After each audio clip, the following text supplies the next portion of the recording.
जिस तरह से भारत ने स्वतंत्रता संग्राम में एक बार ये नारा बुलंद किया था, अंग्रेजों भारत छोड़ो, उसी तरह से भारत ने नारा बुलंद किया, पाकिस्तानियों भारत छोड़ो। और जब 48 घंटे की समय सीमा दी गई, जब पाकिस्तानियों को निकालने की शुरुआत की, जो अभी भी चल रही है, तब ऐसे ऐसे किस्से, ऐसे ऐसे कहानियां हमारे सामने आई जिनको सुनकर आप चौंक जाएंगे और ऐसा लगेगा कि हमने हिंदुस्तान को आखिर कैसा मुल्क बना दिया। हमने एक सराय बना दिया हिंदुस्तान को कि जो मर्जी मुंह उठा के आए और यहां पर आ जाए और यहां बस जाए। नागरिकता से किसी का कोई लेना देना नहीं, देश से वफादारी, देश की मिट्टी से प्यार, उससे कोई मतलब नहीं। बस मुंह उठाइए और भारत में आइए, भारत में बस जाइए। ये हमने किस तरह का हिंदुस्तान बनाया? क्योंकि पहलगाम आतंकी हमले के बाद जब पाकिस्तानियों को निकालने की बात आई, तो ऐसी ऐसी कहानियां सामने आई, सुनकर चौंक जाएंगे आप। कश्मीर में रहने वाला एक युवक कहता है कि मैं पाकिस्तान के पासपोर्ट लेकर हिंदुस्तान में आया और 17 साल से हिंदुस्तान में रह रहा हूं। 17 साल से। वो कहता है कि मुझे कैसे निकाल सकते हैं जी? मेरे पास पाकिस्तान का पासपोर्ट है, लेकिन मेरे पास भारत का आधार कार्ड है, मेरे पास भारत का वोटर कार्ड है। मैं कश्मीर में भारत के चुनावों में वोट करता रहा हूं। सोचिए, सुनकर दिल दहल जाता है। कश्मीर में पाकिस्तान के रहने वाले नागरिक भारत के चुनावों में वोट करते रहे। पासपोर्ट पाकिस्तान का है, लेकिन वोटर आईडी कार्ड भारत का है, हिंदुस्तान का है,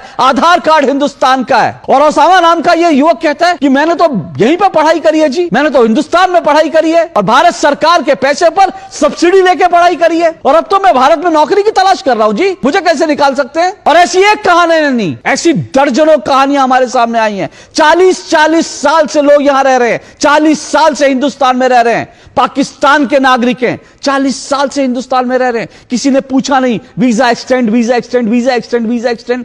क्या तमाशा बना के रखा है आपने?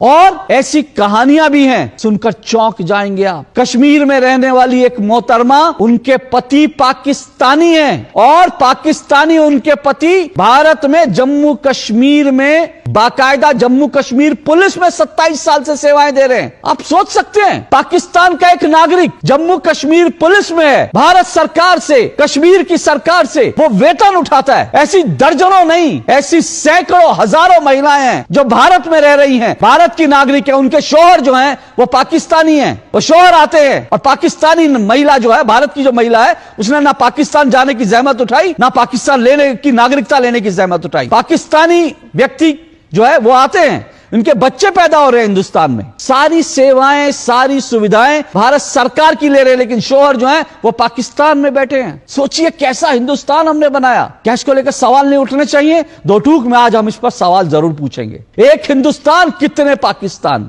और आपको यह भी मैं याद दिला दूं, आज ये जो सवाल उठा रहा हूं, इसका एक बड़ा एंगल, बड़ा पहलू जानते हैं क्या है? आज ये सब कुछ देखने के बाद मन में सवाल उठ रहा है कि जब सीए आया था, एनआरसी लाने की बात हुई थी, तब हिंदुस्तान में एक बड़ा तबका खड़ा हो गया था ये नारे लगाते हुए, कागज नहीं दिखाएंगे। क्या कागज नहीं दिखाने का नारा, जुमला, कविताएं इसलिए पढ़ी गई थी कि भारत में जो पाकिस्तान बसा रखे हैं, इन पाकिस्तानियों को बचाना है।